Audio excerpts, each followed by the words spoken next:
Hello everyone, welcome back to my channel physics champ 123। আশা করি সকলেই ভালো আছো। আমরা আলোচনা করে চলেছি গ্যাস এবং গ্যাসের গতিতত্ত্ব। এখন গ্যাসের গতিতত্ত্ব সম্পর্কে কথা বলতে গেলে আমি আবার একবার বলে দিচ্ছি যে গ্যাস কতগুলি অণু দিয়ে গঠিত, এই কনসেপশনের উপর ভিত্তি করে গ্যাসের গতিতত্ত্ব গঠিত হয়েছে। এবং এই গ্যাস কণাগুলোর ক্যারেক্টার কীরকম এবং গ্যাস কণাগুলো কীরকমভাবে আচরণ করে সেইগুলো নিয়েই কিন্তু গ্যাসের যে গতিতত্ত্ব, এই গতিতত্ত্বের মূল যে অঙ্গীকারগুলো বা অ্যাজাম্পশনগুলো, এই অ্যাজাম্পশনগুলো তৈরি করা হয়েছে, মানে প্রাথমিক অনুমান যেটার উপর ভিত্তি করে গতিতত্ত্বটা প্রতিষ্ঠিত হয়েছে। আজকের ভিডিওতে আমরা সেইগুলো সম্পর্কেই একটা ডিপ ডাইভ নেব এবং আলোচনা করব ডিটেলসে। এবং সেই থেকে আমরা এই যে গ্যাসের কণাগুলো রয়েছে সেই কণাগুলোর বর্গবেগ বা বর্গবেগের বর্গমূল সেটা কিভাবে নির্ণয় করা যেতে পারে, অত ডিটেলসে যদিও এখন যাবার কোনো প্রয়োজন নেই, তবুও এই বর্গবেগের বর্গমূল বা বর্গবেগ ব্যাপারটা কি এবং কেন এটাকে নিয়ে আমরা ডিসকাস করব সেই সম্পর্কে একটু আলোচনা করব। তো এটা সম্পর্কে জানতে গেলে একটুকুও স্কিপ না করে অতি অবশ্যই দেখতে হবে গোটা ভিডিওটা। তাহলে কথা না বাড়িয়ে চলো শুরু করা যাক। পদার্থ অণু নিয়ে গঠিত এবং অসংখ্য অণু নিয়ে গঠিত, এবং দুটো অণুর মাঝখানে একটা গ্যাপ থাকে, এটাকে দেশ বলা হয়, আন্তঃআণবিক দেশ বা ইন্টারমলিকুলার স্পেস বলা হয়। তো এই গ্যাপটা থাকাকালীন অণুগুলো পরস্পরকে আকর্ষণ করে, যেটা আন্তঃআণবিক আকর্ষণ বল নামে পরিচিত। এটাকে এফ বলে আমরা ধরতে পারি। এবং এই যে ইন্টারমলিকুলার স্পেস বা আন্তঃআণবিক স্থান বা ফাঁক যাই বলা হোক না কেন, এটাকে যদি আমরা আর বলে ধরি, তাহলে কিন্তু এই এফ আর আর পরস্পরের সঙ্গে একটা সম্পর্কযুক্ত। তো এই সম্পর্কটা কীরকম হবে, এটা যদি আমরা গ্রাফিক্যালি প্লট করতে যাই, তাহলে গ্রাফিক্যালি প্লট করলে দেখতে পাওয়া যাবে যে এই এরকম একটা জায়গার থেকে যদি আমরা ধরে নিই যে এই ভ্যালুটা হচ্ছে এফ আর, তো এখান থেকে দেখতে পাওয়া যাচ্ছে এরকম একটা জায়গার থেকে যদি আর এর মান, এদিকে আমরা আর প্লট করছি, এক্স অক্ষ বরাবর আর ওয়াই অক্ষ বরাবর আকর্ষণ বলটাকে প্লট করছি, তো দেখা যাচ্ছে আর এর মান যত বাড়তে যাচ্ছে তত কিন্তু এফ এর মানটা ক্রমশ কমছে। এবং এরকম একটা জায়গাতে গিয়ে এই জায়গাতে কি দাঁড়াচ্ছে যে আর এর মানটা ম্যাক্সিমাম, এই জায়গায় আর এর মানটা ধরে নেওয়া হচ্ছে আর জিরো। তো এই আর জিরো ডিস্টেন্সে এসে গেলে দুটো অণুর মধ্যে গ্যাপ যদি আর জিরো হয়ে যায়, তখন আকর্ষণ বলের মান হয়ে যায় জিরো। মানে এই জায়গায় এফ এর মান হলো জিরো। মানে আর ইকুয়াল টু আর জিরো হলে এফ ইকুয়াল টু হবে, বা এফ আর এটা ইকুয়াল টু হবে জিরো। তখন কিন্তু আন্তঃআণবিক আকর্ষণ বল বলে আর কিছু থাকে না, এরকম একটা বলা যায়। তো এরপরে যদি দেখা যায় যে আরও যদি বেড়ে যায়, আর এর মানটা আরও যদি বেড়ে যায়, মানে আর গ্রেটার দেন যদি আর জিরো হয়, তখন কিন্তু এই এফ আর এর ভ্যালুটা দেখা যাচ্ছে লেস দেন জিরো, অর্থাৎ এটা ঋণাত্মক ভ্যালু দেখাচ্ছে। তো পরবর্তী ক্ষেত্রে এরকমভাবে নিচের দিকে নামতে থাকে, এটা বলে দিচ্ছি।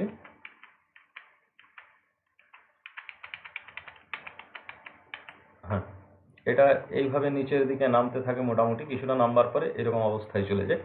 তো এইখানে থেকে মোটামুটি আমরা এর ক্যারেক্টারটা, এফ আর এবং আর এর মধ্যে যে রিলেশনশিপটা, সেটা আমরা মোটামুটি দেখতে পাচ্ছি যে আর যদি গ্রেটার দেন আর জিরো হয়, তাহলে এফ আর এর ভ্যালুটা হবে লেস দেন জিরো, এবং আর এর ভ্যালুটা যদি লেস দেন আর জিরো হয়, তাহলে এফ আর এর ভ্যালুটা হবে গ্রেটার দেন জিরো। তার মানে দূরত্ব যতটা কম হবে, এই ইন্টারমলিকুলার স্পেসের ডিস্টেন্স যত কম হবে, তত দেখা যাচ্ছে যে এফ আর এর ভ্যালুটা, মানে তাদের মধ্যে আন্তঃআণবিক আকর্ষণ বলটা কিন্তু বেশি হবে।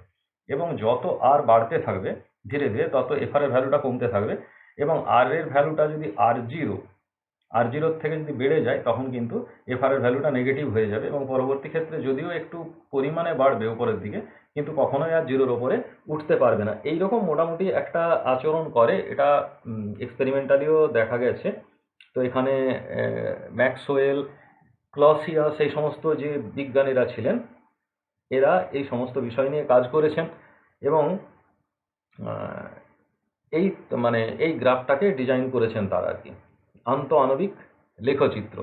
আন্তঃআণবিক স্পেসের সঙ্গে আন্তঃআণবিক আকর্ষণ বলের একটা যে সম্পর্ক, সেই সম্পর্কে এরা একটা লেখচিত্র তৈরি করেছিলেন।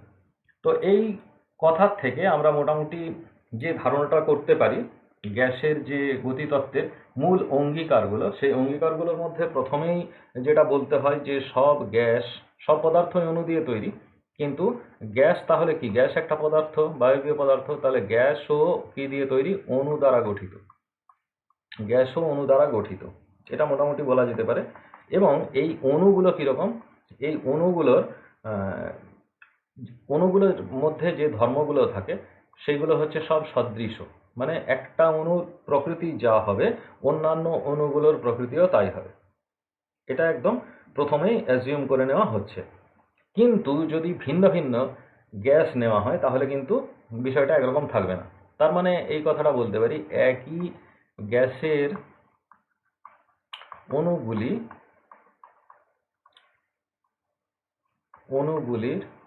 প্রকৃতি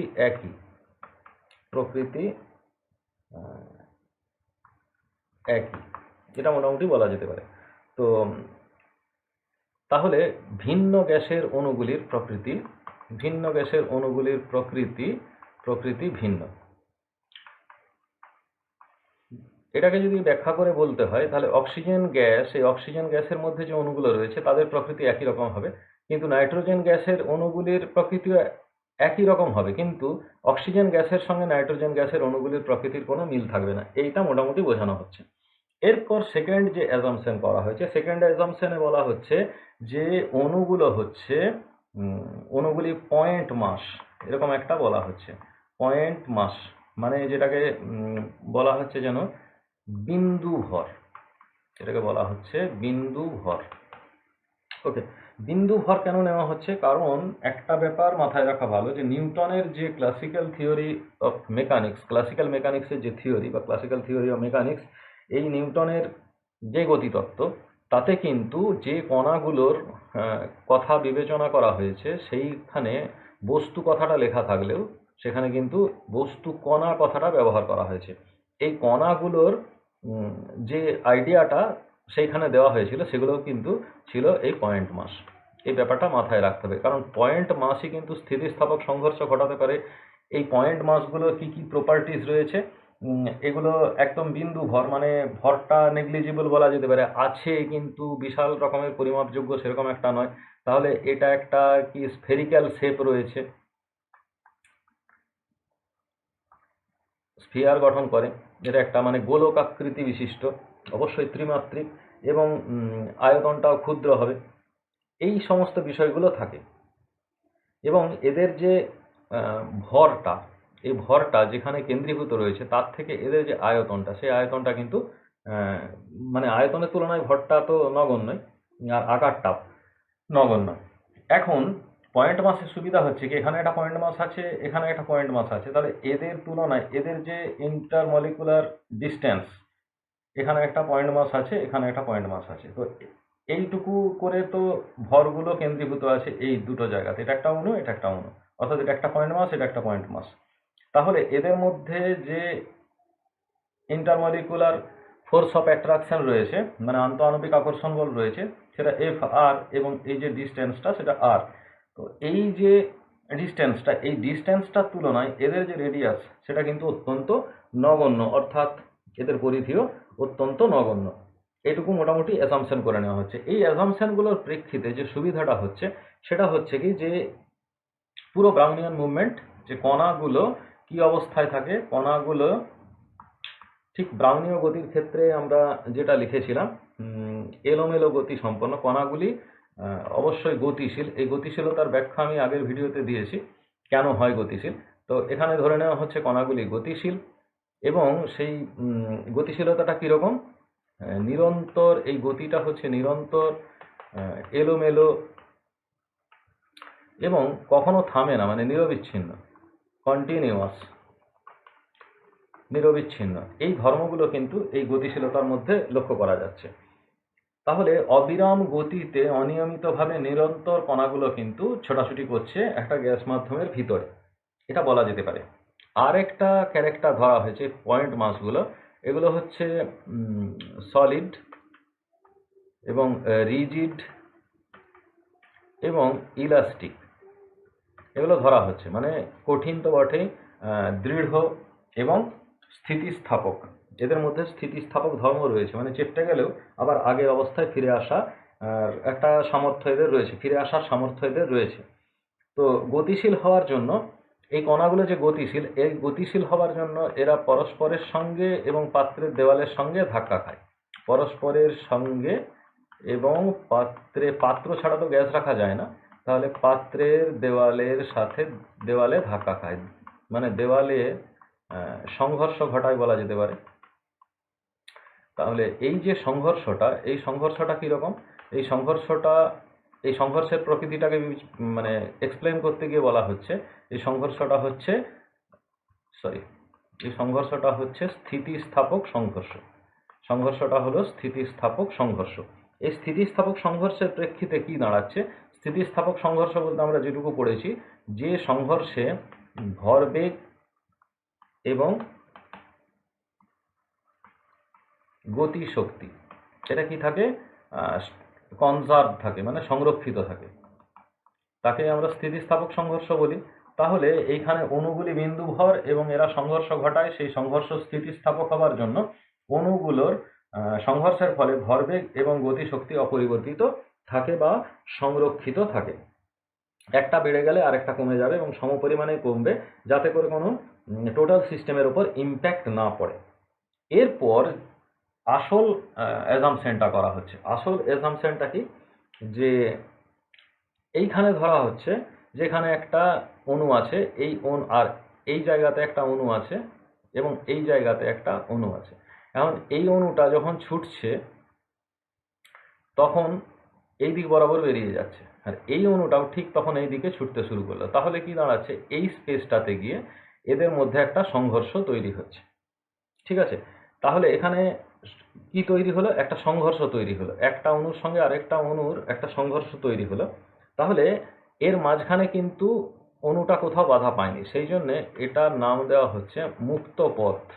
এটা না বেঁকে সোজা গেছে, এটা মুক্ত পথ। এই মুক্ত পথগুলো সবসময় সরল রেখা। তার মানে কি, যে যদি না এরা নিজেদের মধ্যে সংঘর্ষ ঘটাতো তাহলে সরল রৈখিকভাবেই কিন্তু যেত অণুগুলো। তো এই মুক্ত পথ অতিক্রম করার সময় এরা যে গতিবেগটা পায় সেই গতিবেগটা কিন্তু সমবেগে যাতায়াত করে, সমবেগে মুক্তপথ বরাবর কণাগুলো যাতায়াত করে। তাহলে মুক্তপথ কখন পরিবর্তিত হয়, এই যে একটা সংঘর্ষ ঘটলো, এই সংঘর্ষ ঘটার পর আবার কিন্তু এই কণাটা এদিকে ডিফ্লেক্ট করতে পারে, এদিকে ঘুরে চলে আসবে একটা কণা, আরেকটা কণা হয়তো বা এই দিক বরাবর বেরিয়ে যেতে পারে, এদিক বরাবর বেরিয়ে যেতে পারে। এইভাবে কিন্তু তাদের দিকটা পরিবর্তিত হয়। আবার যতক্ষণ না পর্যন্ত আরেকটা কণা এদিক থেকে আসছিল তার সঙ্গে এরকম জায়গায় সংঘর্ষ ঘটছে, ততক্ষণ পর্যন্ত এই কণাটা কিন্তু মুক্ত পথেই যাবে এবং এই কণাটা আবার অন্য আরেকটা কণার সঙ্গে সংঘর্ষ ঘটাবে, এইভাবে কিন্তু যায়। তাহলে মুক্তপথ অনুযায়ী কিন্তু কণাগুলো যাতায়াত করতে পারে যতক্ষণ না পর্যন্ত সংঘর্ষ ঘটে এবং সেখানে সমবেগে তারা যাবে। এই পর্যন্ত ক্লিয়ার? এবার এই যে একটা মুক্ত পথ, এর ডিস্টেন্স যদি S1 হয়, এর পরেরটাও কিন্তু S1 হবে তার কিছু মানে নেই, পরেরটা S2 হতে পারে। তো এরকম অসংখ্য মুক্ত পথ তৈরি হতে পারে, S1, S2, S3, হ্যাঁ, এরকম করে। তো এখানে পুরো যাত্রাপথটাকে তো আর মানে কল্পনা করে নেওয়া যায় না, একটা নির্দিষ্ট সময় ধরে নেওয়া হয়। মুক্তপথ গুলো, এই যে মুক্তপথগুলো, এই মুক্তপথগুলোকে তাহলে কি করা যেতে পারে, এইগুলোর যদি আমরা যোগ করে নিই এবং ধরে নেওয়া হচ্ছে যে n সংখ্যক মুক্তপথ আমরা নিচ্ছি একটা নির্দিষ্ট সময়ের মধ্যে, তাহলে কতবার সংঘর্ষ ঘটাচ্ছে এটাকে আমরা বলি গড় মুক্তপথ। ঠিক আছে, তাহলে নির্দিষ্ট সময়ের মধ্যে একটা গ্যাসের অণুর কণা, একটা কণার কথা বলা হচ্ছে, যে যতগুলো সংঘর্ষ ঘটাচ্ছে তার মাঝের যে দূরত্বগুলো, সেই দূরত্বগুলোর যে গড় মান, সেই গড় মানটাকে আমরা বলছি গড় মুক্ত পথ। তাহলে গড় মুক্ত পথ কাকে বলে, এটা কিন্তু আমাদের মাঝে মাঝেই কোশ্চেনে আসতে পারে এবং সেই কনসেপশনটা আমাদের থাকাটা অত্যন্ত জরুরি। এখন এই যে সংঘর্ষটা ঘটাচ্ছে, কতক্ষণ ধরে সংঘর্ষ ঘটাচ্ছে, এর টাইমটা কতক্ষণ লাগছে, সংঘর্ষের সময়, টাইম অফ কলিশন, সংঘর্ষের সময়টা হচ্ছে কিন্তু একদম ইনফাইনিটিসিমালি স্মল, মানে একদম মানে নগণ্য সময় ধরে সংঘর্ষ হচ্ছে, মানে তৎক্ষণাৎ, তাৎক্ষণিক সংঘর্ষটা হলো তাৎক্ষণিক। এটাও কিন্তু ওই বিন্দুভর হওয়ার জন্যই হচ্ছে। তাহলে দেখো, বিন্দুভর হওয়ার জন্য আমাদের কতগুলো সুবিধে কিন্তু হয়ে যাচ্ছে। অণুগুলোকে বিন্দুভর কল্পনা করে নেবার সঙ্গে সঙ্গে আমরা পেয়ে যাচ্ছি কি, এটা গোলকাকার, এটা রিজিড, এটা সলিড, এটা ইলাস্টিক, এরা ইলাস্টিক কলিশন ঘটায় পরস্পরের সঙ্গে বা পাত্রের দেওয়ালের সঙ্গে, এবং যতক্ষণ না পর্যন্ত একটা কলিশন হচ্ছে ততক্ষণ পর্যন্ত সে সরল রেখায় যায় এবং সমবেগে যায়। কলিশনের পর কিন্তু তার ভরবেগ এবং গতিশক্তি সংরক্ষিত থাকে। অনেকগুলো কলিশনের যে ডিস্টেন্স, পরপর দুটো কলিশনের, একটা কলিশন থেকে আরেকটা কলিশন, দুটো কলিশনের মাঝে যে ডিস্টেন্স, সেটাকে বলা হচ্ছে মুক্তপথ। এবং এইরকম যতগুলো সংঘর্ষ ঘটছে, এই সংঘর্ষগুলোর যদি অ্যাভারেজ নেওয়া হয় তাহলে সেটাকে বলা হচ্ছে গড় মুক্তপথ। এই কল্পনাগুলো আমরা করে নিতে পারি। এবং এই যে স্থিতিস্থাপক সংঘর্ষ হচ্ছে, স্থিতিস্থাপক সংঘর্ষের নেচারটাই হচ্ছে কিন্তু তৎক্ষণাৎ সংঘর্ষটা ঘটবে এবং মানে সংঘর্ষের সময়কালটা অত্যন্ত নগণ্য হবে। এখন এই যে সংঘর্ষগুলো ঘটে চলেছে, এই সংঘর্ষগুলো ঘটার সময় এই সংঘর্ষগুলো কিন্তু নিরন্তর ঘটে চলেছে। এই সংঘর্ষগুলো নিরন্তর ঘটে চলেছে। কোনো না কোনো অণু, গ্যাস অণু একে অপরের সঙ্গে সংঘর্ষ ঘটাচ্ছে। একটা হয়তো মুক্ত পথে যাচ্ছে, অন্য আর একটা অণু কিন্তু আরেকজনের সঙ্গে সংঘর্ষ ঘটাচ্ছে। সুতরাং সংঘর্ষগুলো কিন্তু নিরন্তর। তাহলে নিরন্তর সংঘর্ষ ঘটলেও কিন্তু গ্যাসের যে আণবিক ঘনত্ব, গ্যাসের অণুর যে ঘনত্ব, এটাকে আণবিক ঘনত্ব বলছি আমরা। আণবিক ঘনত্ব মানে মলিকুলার ডেনসিটি, এটা কিন্তু সেম থাকে। মানে একক আয়তনে যে অণুর সংখ্যা, সেটা কিন্তু থাকবে সেম, অপরিবর্তিত থাকবে। তার মানে এখান থেকে একটু ক্লিয়ার করে ব্যাখ্যা করা যেতে পারে যে এরকম একটা যদি আমরা ইউনিট ভলিউম কনসিডার করে নিই, তাহলে এই ইউনিট ভলিউমের মধ্যে যে কণাগুলো আছে, ধরো এখানে 3-4টে কণা আছে, 5টা কণা আছে আমরা ধরে নিচ্ছি। এখন এই 5টা কণা যদি এই দিকে একটা, এই দিকে একটা, এই দিকে একটা, এই বরাবর একটা এবং এই বরাবর একটা যদি ছুটে বেরিয়ে যায়, তাহলে কিন্তু ঠিক সেই মুহূর্তে এই ভলিউমের ভেতরে আবার 5টা কণা কিন্তু ভেতরে ঢুকে যাবে। অর্থাৎ যে কোনো মুহূর্তে 5টা কণা যদি বাইরে বেরিয়ে যায়, তাহলে 5টা কণা ভেতরে প্রবেশ করবে। অর্থাৎ একক ভলিউমের মধ্যে অণুর সংখ্যা সবসময় অপরিবর্তিত থাকছে, অর্থাৎ গ্যাসের আণবিক ঘনত্ব অপরিবর্তিত থাকছে। এখন যখন অণুগুলো পাত্রের দেওয়ালের সঙ্গে সংঘর্ষ ঘটাচ্ছে, তখন পাত্রের দেওয়ালের সঙ্গে অণুগুলোর কিন্তু কোনো আকর্ষণ বল ক্রিয়া করছে না, কারণ তাৎক্ষণিক সংঘর্ষ ঘটছে, তো তাই কোনো আকর্ষণ বল এদের মধ্যে ক্রিয়া করছে না। যতটা এইখানে যদি ধাক্কা দেয়, একটা বলকে যদি আমরা দেওয়ালে ছুঁড়ে দিই এবং সেটা যদি এমভি ভরবেগ নিয়ে দেওয়ালে ধাক্কা খায়, তাহলে কিন্তু এমভি ভরবেগ নিয়েই পেছনের দিকে পিছিয়ে আসবে, কারণ দেওয়ালটা অনেক বেশি ভারী এবং তার বেগটা 0 ছিল। আর এখানে এমভি ভরবেগ নিয়ে ছোট বলটা ধাক্কা দিয়েছে বলে এবং স্থিতিস্থাপক সংঘর্ষ ঘটেছে এবং ডাইরেক্ট পিছনের দিকে বেরিয়ে এসেছে। তাহলে ভরবেগের পরিবর্তন ঘটছে, কিন্তু দেওয়াল আর বলের মধ্যে কিন্তু কোনো আকর্ষণ বল কাজ করছে না। স্থিতিস্থাপক সংঘর্ষের জন্যই কিন্তু এই ঘটনাটা হচ্ছে। ঠিক সেই রকম দেওয়াল এবং গ্যাসের অণুগুলোর মধ্যে স্থিতিস্থাপক সংঘর্ষ ঘটছে বলে কোনো রকম আকর্ষণ বল ক্রিয়া করছে না, এবং ক্রিয়া না করার জন্য এই গ্যাসের অণুগুলোর কোনো স্থিতিশক্তি, কোনো রকম স্থিতিশক্তি নেই। গ্যাস অণুগুলোর কোনো স্থিতিশক্তি নেই, অর্থাৎ কখন যে তারা স্থির অবস্থার থেকে যাত্রা শুরু করেছিল সেটা কেউই জানে না। আমরা যখন থেকে দেখছি তখন থেকেই সেটা গতিশীল, তাই আমরা ধরে নিই অণুগুলোর স্থিতিশক্তি নেই, পুরোটাই গতিশক্তি। এখন যদি এই সমস্ত অ্যাজাম্পশনগুলোকে কোনো গ্যাসের অণু মেনে চলে, সব অণুগুলো যদি মেনে চলে, তাহলে সেই গ্যাসটাকে আমরা বলি আদর্শ গ্যাস, এবং এটাকেই আদর্শ গ্যাসের গতিতত্ত্ব নামে মোটামুটি আমরা ধরে নিতে পারি। এখন আমরা তাহলে কি শিখেছিলাম, যে একটা অণু আরেকটা অণুর সঙ্গে সংঘর্ষ ঘটার আগে পর্যন্ত যতটা দূরত্ব অতিক্রম করে সেই দূরত্বটাকে মুক্তপথ বলা হয়। এখন এই মুক্তপথগুলোতে সেটা সমবেগে যাবে।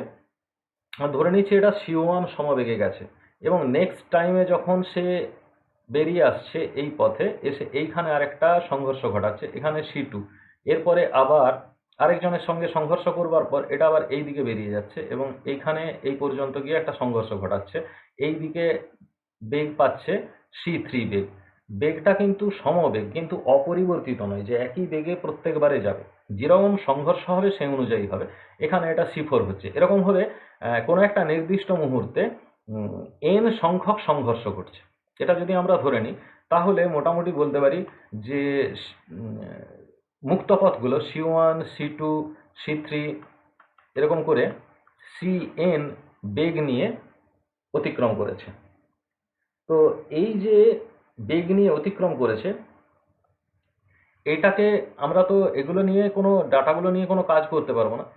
সেই কারণের জন্য এটাকে আমরা কি করি, আগেও যেমন গড় মুক্ত পথ বের করেছিলাম এখানেও তেমন গড় মানটাকে বের করে নেব এবং এটাকে n দিয়ে ভাগ করে নেব। তাহলে এখানে C অ্যাভারেজ পাবো। এইটা হচ্ছে গ্যাসের কণাগুলোর গড় বেগ। এইভাবে আমরা গড় বেগ নির্ণয় করে নিতে পারি। এটাকে বলছি আমরা গ্যাসের অণুর গড় বেগ। এখন কোনো বইয়েতে স্মল n এর বদলে ক্যাপিটাল N দিয়েছে, তোমরাও ক্যাপিটাল N দিতে পারো, কিন্তু এই মাথায় রাখতে হবে, একটা কনফিউশন এসে যেতে পারে। ক্যাপিটাল N মানে বোধহয় অ্যাভোগাড্রো সংখ্যা, নট দ্যাট, সেই রকম একটা নয়। এখন অণুগুলোর মোট সংখ্যা, এখন কোনো একটা নির্দিষ্ট মুহূর্তে ধরো t=1 সেকেন্ড, এরকম একটা নির্দিষ্ট মুহূর্তে গ্যাসের অণুগুলোর মধ্যে n সংখ্যক কণা আছে। তাহলে C1 মানে প্রথম কণাটা, ফার্স্ট কণাটা C1 বেগ নিয়ে, সেকেন্ড কণাটা C2 বেগ নিয়ে, অন্য কণাটা C3 বেগ নিয়ে এরকম করে যাচ্ছে এবং n সংখ্যক কণাটা, nতম কণাটা Cn বেগ নিয়ে যাচ্ছে এবং গেলে তাহলে প্রতিটা অণুর যে বেগ, সেই বেগগুলোর যে গড়, সেটাকে বলছি আমরা টোটাল গ্যাস মাধ্যমের গড় বেগ। এইভাবে কিন্তু কনসেপশনটাকে আনতে হবে। আবার একবার বলে দিই যে গড় মুক্ত পথগুলো একটা অণু, এটা একটা অণু যতগুলো সংঘর্ষ ঘটাচ্ছে সেই সংঘর্ষগুলোর মাঝের ডিস্টেন্সগুলোকে বলছি আমরা মুক্ত পথ, এবং প্রত্যেকটা মুক্ত পথ যে যে বেগেতে সে অতিক্রম করছে সেই বেগগুলোর যে অ্যাভারেজ মান সেটাকে নিয়ে আমরা গড় বেগ বের করতে পারি। তাহলে কিন্তু এটা একটা কণার বেরোবে, কিন্তু আমাকে বলছে সিস্টেমের, গ্যাস সিস্টেমের, এখানে যে পাত্রের মধ্যে রাখা হয়েছে সেই পাত্রের যে গড় বেগ সেটা আমাকে নির্ণয় করতে হবে। তাহলে ধরে নেওয়া হচ্ছে যে কোনো মুহূর্তে, t=1 সেকেন্ড কথাটা ঠিক না, এটা যে কোনো মুহূর্তে বলা যেতে পারে। যে কোনো মুহূর্তে কত কণা আছে, n সংখ্যক কণা আছে গ্যাস মাধ্যমের ভেতরে, এবং প্রতিটা কণা, প্রথম কণাটি C1 বেগে, দ্বিতীয় কণাটি C2 বেগে, তৃতীয় কণাটি C3 বেগে, এরকম করে nতম কণাটি Cn বেগে যদি মুক্ত পথ অতিক্রম করে তাহলে ওই বেগগুলোর যে গড় মান সেটাকে বলছি তার গড় বেগ, অর্থাৎ গ্যাস মাধ্যমের গড় বেগ, কণাগুলির গড় বেগ বলা যেতে পারে, গ্যাসের অণুগুলির গড় বেগ বলা যেতে পারে কোনো নির্দিষ্ট মুহূর্তে। এই হলো কনসেপশন। এখন এই গড় বেগের জায়গায় আমাদেরকে গড় বর্গ বেগ যদি বার করতে বলে তাহলে সেম কন্ডিশন, যদি C1 স্কোয়ার, আমরা C2 square, C1, C2, C3 ভ্যালুগুলো যদি আমরা পেয়ে যাই তাহলে C1 square, C2 square plus C3 square করলে এখানে আমরা Cn স্কোয়ার পেতে পারি। এখন এই যে nটা ভ্যালু পেলাম, এই nটা ভ্যালুকে আমরা যদি n দিয়ে ভাগ করে দিই, যোগ করে, তাহলে আমরা পাবো গড় বর্গ বেগ। এটাও পেলাম গড় বর্গ বেগ। প্রথমেই বর্গ করে নিচ্ছি, তাহলে গড় বর্গ বেগ, অণুগুলির বেগের বর্গ নির্ণয় করবার পর তাদেরকে যোগ করছি। এখানে কিন্তু বর্গ নির্ণয় না করেই যোগ করেছিলাম গড় বেগ নির্ণয় করার ক্ষেত্রে, কিন্তু গড় বর্গ বেগ যখন আমরা বার করলাম তখন আগে বর্গ বেগটা বার করেছি প্রত্যেকটা কণার, এবং তারপরে সেটাকে যোগ করে ভাগ করেছি। আগে বর্গ বের করে তারপরে গড় নির্ণয় করা হয়েছে, আর এখানে ডাইরেক্ট যোগ করে দিয়ে তারপরে ভাগ করে গড় বের করে নেওয়া হয়েছে। এখন যদি এটাকে এই গড় বর্গবেগটার বর্গমূল বের করা হয় তাহলে এটাকে বলা হচ্ছে সি, গড় বর্গবেগের বর্গমূল। গড় বর্গবেগ পেলাম, গড় বর্গবেগ সি স্কোয়ার বার রুট ওভার দেওয়ার পর, মানে রুট ওভার সি স্কোয়ার বার, এটাকে ধরা হচ্ছে যে সি বা সি আর এম এস। এই আর এম এস কথার মানে হচ্ছে R M S, R dot M dot S, এটাকে বলা হচ্ছে রুট মিন স্কোয়ার ভেলোসিটি, মানে আরএমএস বেগ, রুট মিন স্কোয়ার বেগ। এই আরএমএস বেগটা কিভাবে বের করতে পারি? ভেরি সিম্পল, আমরা গড় বর্গবেগের মান নির্ণয় করেছি। গড় বর্গবেগ বলতে সি স্কোয়ার বার মানে C1 square plus C2 square dot dot করে plus Cn square by n। এই যে ভ্যালুটা আমরা পেলাম এটা হলো CRMS। এইভাবে কিন্তু আমরা CRMS এর ভ্যালুটা বা গড় বর্গবেগের বর্গমূলের ভ্যালুটা আমরা বের করে নিতে পারি। এখন যদি কোনো গ্যাসে অসংখ্য কণা রয়েছে, তো অসংখ্য কণা আছে, এখন সেই কণাগুলো কোন কণাটা কোন বেগ নিয়ে যাচ্ছে সেটা আমরা তো জানি না।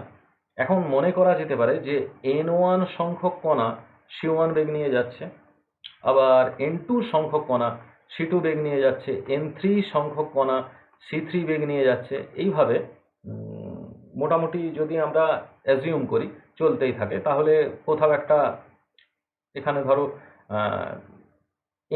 n সংখ্যক যে কণা সে cn বেগ নিয়ে চলবে, তাহলে সেক্ষেত্রে যে আরএমএস ভ্যালুটা বেরোবে, CRMS, এই যে ভ্যালুটা বেরোবে, এই CRMS এর মানটা কি হতে পারে?